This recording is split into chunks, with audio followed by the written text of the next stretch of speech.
Today, in honor of the 4th of July, which is technically today, because it's almost 1 in the morning here, we are going to do some 4th of July and Founding Fathers myths. The top 9 4th of July and Founding Fathers myths. Why 9?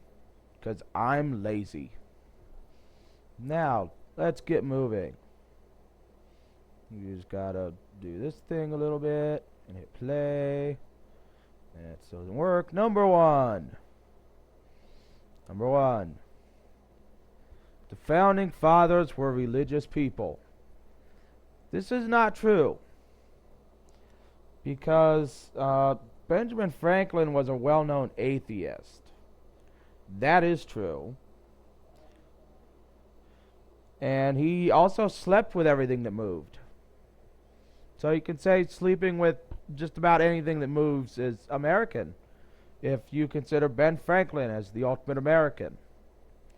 Which, he wasn't very good looking, so he must have had a really big penis. That's all I'm saying.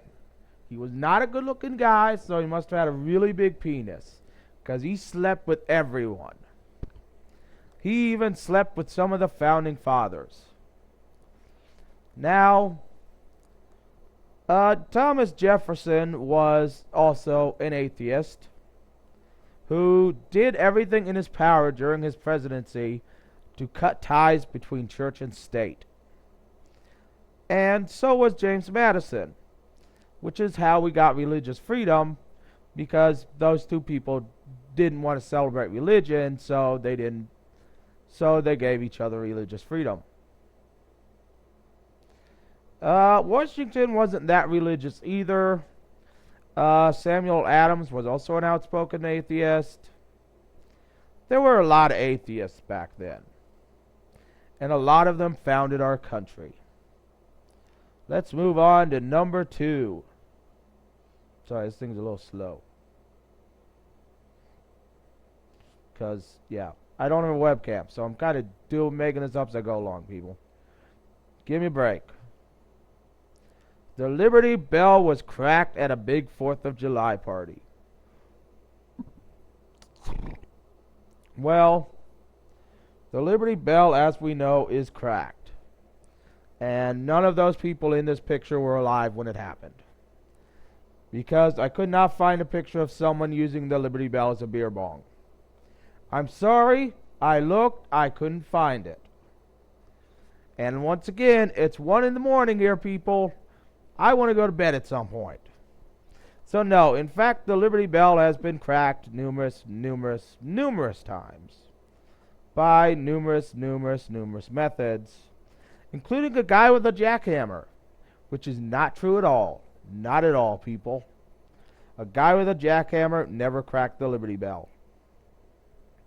So actually, the Liberty Bell's current crack came in the 1800s. So, don't know how it got cracked. I'm going to blame Odin here, because he's normally the person responsible for these things. Let's move on to number 3. Really should have done this better, people. Number 3. I don't even remember what this one's about. Oh yes, I remember what it's about now. It's about the Declaration of Independence was technically not written and signed on the 4th of July. It was written and voted on the 2nd of July, and most of the signatures were done in August. But July 4th is the day that they sent out copies around the country so people could read them out loud, which is what George Washington did, even though during it he lost 3 wooden teeth. Also not true, people. Just making sure you're paying attention. It wasn't signed on the 4th of July, but a good interesting point. In the Old West, you were allowed to shoot your gun in the air on the 4th of July, because it was part of the celebration. At least that is what I've learned from watching Westerns. And by watching Westerns, I mean ones that involve the Three Stooges. Next one. I believe we're on 4. Yes, we are on 4, and we are almost 6 minutes in. I think we might go over this video. Paul Revere, who in this image looks remarkably like Jack Black, proving that Jack Black is a time traveler and once lived as Paul Revere, or would be the ultimate star in a Paul Revere biography, did not write alone. There are actually 3 people on that famous Paul Revere ride, 2 of which, including Revere, were captured by the British and arrested. The other guy made it to where they were going and warned everybody, and the world was a better place. Especially since Jack Black was at the time captured by the British. Also, interesting fact about Paul Revere is a silversmith.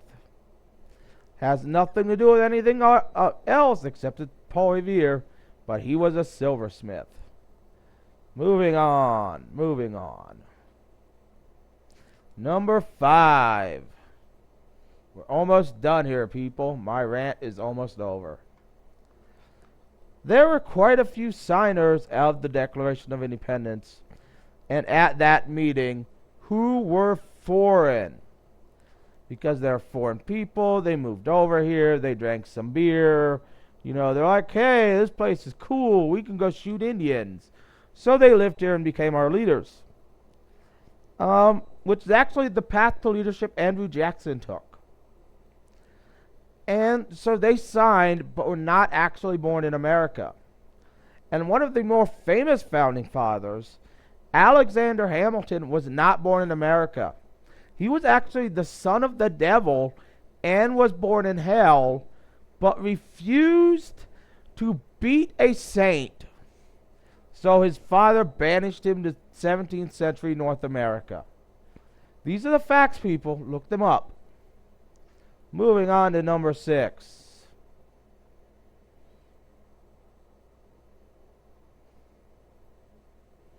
Come on, 6. Hurry it up. We've only got like 2 minutes left. This was the Declaration of Independence.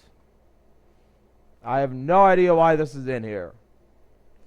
I really should write a script or something, shouldn't I? So I remember why things are in the order they're in. I don't remember what this one's about. So moving on.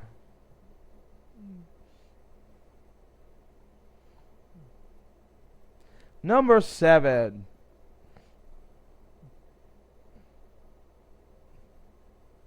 Oh, I remember this one. That most Americans signed up and fought for our freedom. Well, that's not true.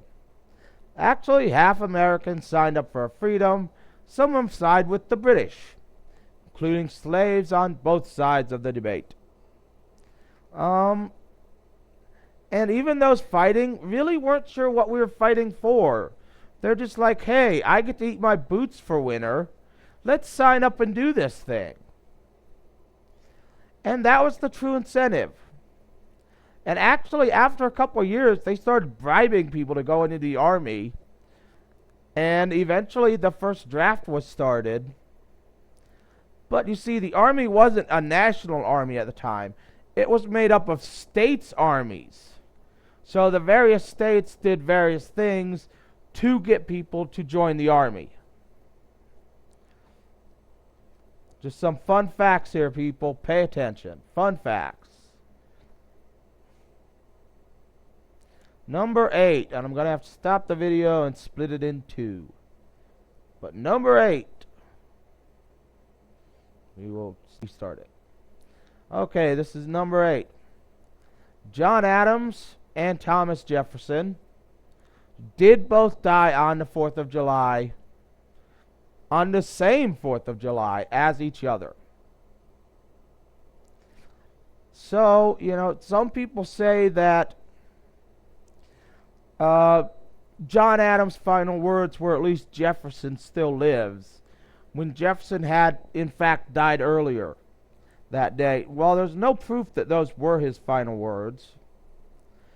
The information would not have reached him in time to know that Jefferson had also died.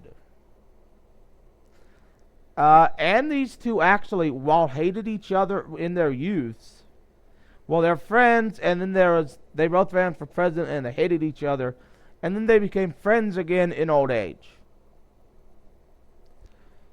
So, yes, they did die both on the 4th of July. And finally, we're coming up to number 9. And then you guys can stop the video and call me an idiot. Number 9. Come on, you knew there had to be some sex appeal in her somewhere, people. You know, you can't see my beautiful face, so I give you a woman to look at. Betsy Ross, there's no proof, actually sewn the first American flag. What does that have to do with this picture? Little to nothing. But she does have nice boobs. There's no proof she sewn the first American flag, but there is no proof she did not sew the first American flag. So does that mean she did or she didn't? We'll never know until time travel was invented.